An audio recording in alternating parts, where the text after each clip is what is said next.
नमस्कार। आज हम बात करेंगे कुछ ऐसे अहम फैसलों की जो अक्सर युवावस्था में मतलब 20s में लिए जाते हैं। और हमारे पास जो स्रोत सामग्री है वो बताती है कि कैसे ये फैसले आगे चलकर हमारी वित्तीय आज़ादी और लाइफस्टाइल पर गहरा असर डाल सकते हैं। और अगर चूक गए तो शायद बाद में अफसोस भी हो। तो चलिए जरा खोलते हैं इस विषय को।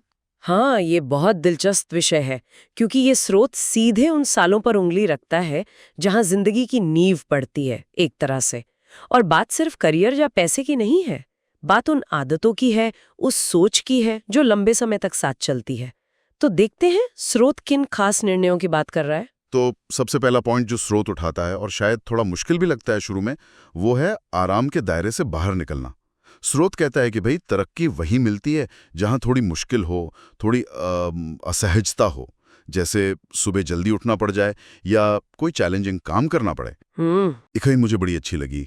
सफलता ग्लैमरस नहीं दिखती, वो अक्सर थकी आंखों और देर रात के काम जैसी दिखती है। बिल्कुल। मतलब साफ है, अनुशासन का दर्द थोड़े टाइम का है पर पछतावे का दर्द वो लंबा चलता है। सही कहा।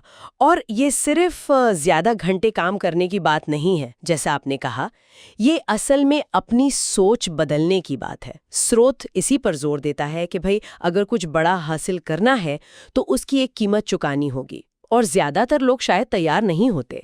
ये एक तरह का निवेश है ना, आज का आराम छोड़ो कल के फायदे के लिए। हाँ, एक निवेश, बिल्कुल। और इसी सोच से जुड़ा है दूसरा अहम फैसला, अपने जीवन की पूरी मतलब 100% जिम्मेदारी लेना।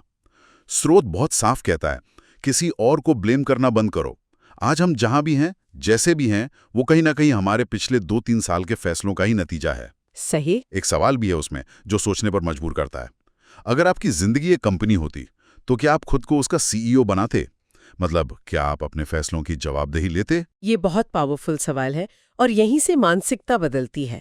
मतलब पीड़ित महसूस करने के बजाय अपने जीवन की कहानी का कंट्रोल अपने हाथ में लेना।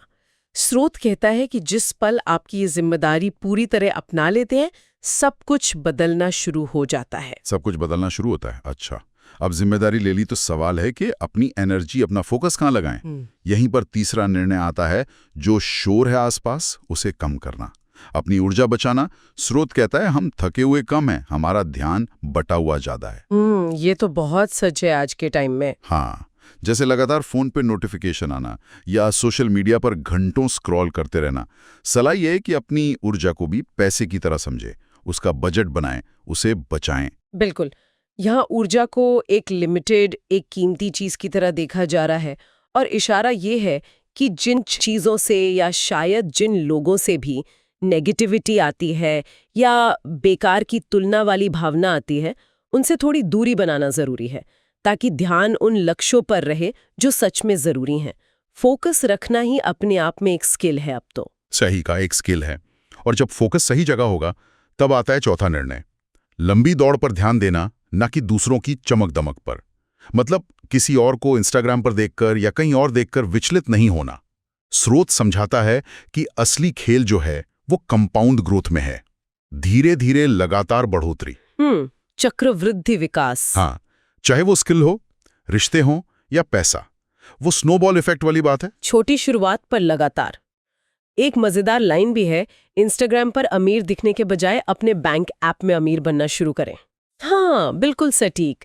ये धैर्य की बात है, लगातार कोशिश करते रहने की बात है।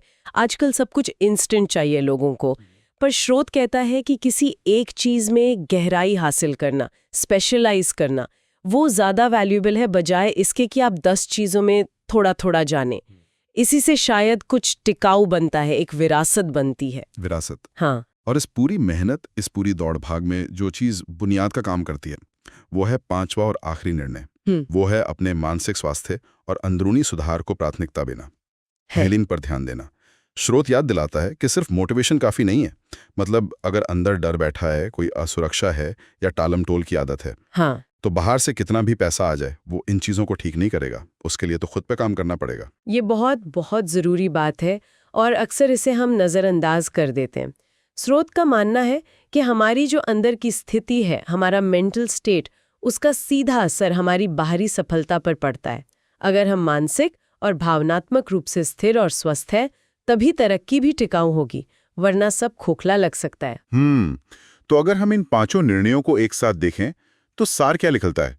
यही कि हमारा भविष्य सिर्फ इच्छाओं या इरादों से नहीं बनता, वो बनता है निवेश से। हाँ, निवेश से। समय का निवेश, अपनी ऊर्जा का निवेश, और हाँ, पैसे का भी। बिल्कुल। और जैसा स्रोत कहता है, संपत्ति सिर्फ आय से नहीं बनती, वो व्यवहार से बनती है, आपकी आदतों से। आज की वो छोटी छोटी सही आदतें हैं ना, जैसे थोड़ी बचत करना, कुछ नया सीखते रहना, तुरंत मिलने वाली खुशी के पीछे नहीं भागना, यही सब मिलकर समय के साथ एक बड़ा फर्क पैदा करती हैं। तो अंत में स्रोत एक सवाल छोड़ जाता है हम सबके सोचने के लिए कि भविष्य में हम किस बात पर गर्व करेंगे। इस पर कि जवानी में मुश्किल लेकिन सही फैसले लिए, या इस बात का अफसोस रहेगा कि यार वो कीमती वक्त बेकार की चीजों में गवा दिया। सच में ये स्रोत हमें याद दिलाता है कि जिंदगी के शुरुआती दौर में लिए गए ये सचेत निर्णय कितने ताकतवर हो सकते हैं। यही वो नींव है जिन पर हमारे आने वाले कल की पूरी इमारत खड़ी होती है। यकीनन सोचने वाली बात है।